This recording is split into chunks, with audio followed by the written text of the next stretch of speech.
त्याच्या आजोबाचा मृत्यू कितीला झाला? 1/5/2009 म्हणजे 1877 पंजोबा त्यांचा मृत्यू झाला आणि आजोबाचा मृत्यू कधी झाला? 2009 म्हणजे आजोबा जगला किती? 132 वर्ष. म्हणजे समजा 77 झाला असेल तर सांगली जिल्हा परिषद मध्ये आटपाडी तालुक्यातून दिगंची जिल्हा परिषद गटातून पृथ्वीराज तानाजी पाटील नावाचा एक उमेदवार जो मराठा आहे कुणबी दाखल्यावरती उभा होता आणि निवडून आलेला आहे. आता या विषयीचा माझा आक्षेप आहे. आता माझ्याकडे सगळी कागदपत्र आहेत. जी कागदपत्र जात पडताळणी समितीकडे दिलेली आहेत तीच कागदपत्र मी आपल्या समोर सादर करणार आहे. या प्रकरणामध्ये पृथ्वीराज तानाजी पाटील यांचे वडील तानाजी भगवान पाटील, तानाजीचे वडील भगवान बाळू पाटील आणि जे बाळू पाटील आहेत त्यांचा दाखला यांनी मैताचा पुरावा म्हणून जोडलेला आहे आणि त्या मैतामध्ये कुणबी अशी नोंद केलेली आहे मैताच्या दाखल्यामध्ये. तर मैताचा जो दाखला आहे त्यामध्ये काय म्हटलंय? 1877 बाळू पाटील यांचा वयाच्या 25व्या वर्षी मृत्यू झालेला आहे आणि तो तापानं झालेला आहे. त्यामध्ये त्यांनी नोंद केली. आता 1877 मृत्यू झाला. त्याच्यानंतर हा कुणाचा?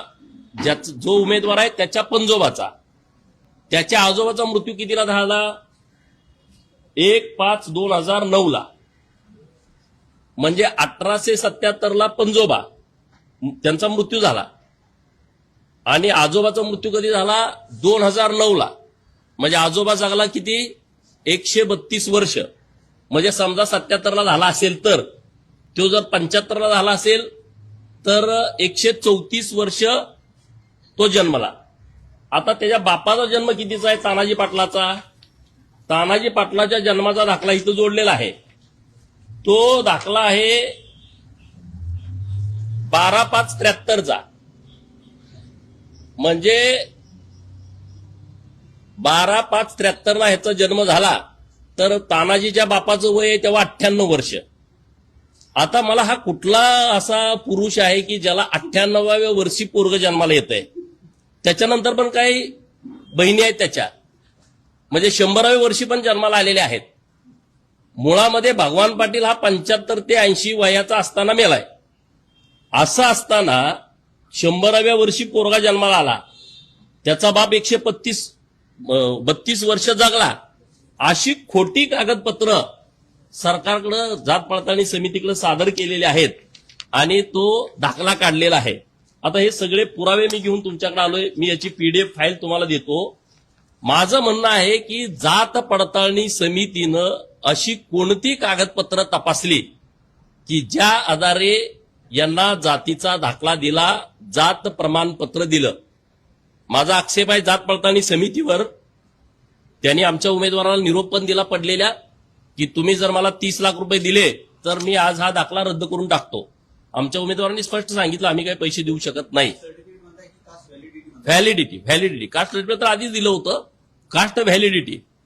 आता माझ्या प्रमुख मागण्या काय आहेत? तात्काळ सुमोटो पृथ्वीराज तानाजी पाटील याच्यावरती 420 प्रमाणे गुन्हा दाखल झाला पाहिजे. कारण 132 वर्ष वय त्याच्या आजोबाचं दाखवलंय ते सत्य नाही आहे. ते 70 ते 75, मी आता जन्माला दाखला मागितला 75, मी सगळ्या लोकांना विचारलं 75 पेक्षा त्यांचं जास्त आयुमान नाही. नंबर 1. नंबर 2, तानाजी पाटलाचा म्हणजे पृथ्वीराजच्या बापाचा जन्म त्याच्या आजोबाच्या 98व्या वर्षी झालाय. आता महाराष्ट्रात आणि देशात असं कुठं पोरग जन्माला आलंय हे माझ्या तर वाचनात नाही, ऐकिवात नाही. तर याच्याबद्दलची सगळी पडताळणी व्यवस्थितपणे झाली पाहिजे. म्हणून हे जे सगळं दिसतंय नैसर्गिकरित्या अत्यंत चुकीचं, त्यामुळं पोलिसांनी आजच्या आज तात्काळ आटपाडी पोलीस स्टेशनमध्ये 420 प्रमाणे गुन्हा दाखल केला पाहिजे. जर त्यांनी आज सुमोटो गुन्हा नाही दाखल केला तर येत्या 1-2 दिवसामध्ये हजारो कार्यकर्ते पोलीस स्टेशनच्या दारात बसतील आणि त्यांनी हा 420चा गुन्हा दाखल करावा. नंबर 1. नंबर 2, जात पडताळणी समिती जी सांगलीची आहे त्यांच्यावरती फौजदारी गुन्हा दाखल केला पाहिजे, त्यांची पूर्णपणे चौकशी केली पाहिजे आणि दिलेलं सर्टिफिकेट रद्द केलं पाहिजे. आता हे म्हणतील की हायकोर्टात जाण्याची आवश्यकता आहे. धनगड आणि धनगरांच्या बाबतीमध्ये जे दाखले संभाजीनगरला काढले होते, ज्या जात पडताळणी समितीने त्यांना व्हॅलिडिटी दिली होती, सरकारनं आदेश केल्याच्या नंतर त्याच जात पडताळणी समितीनं हे सगळे दाखले रद्द केलेले आहेत.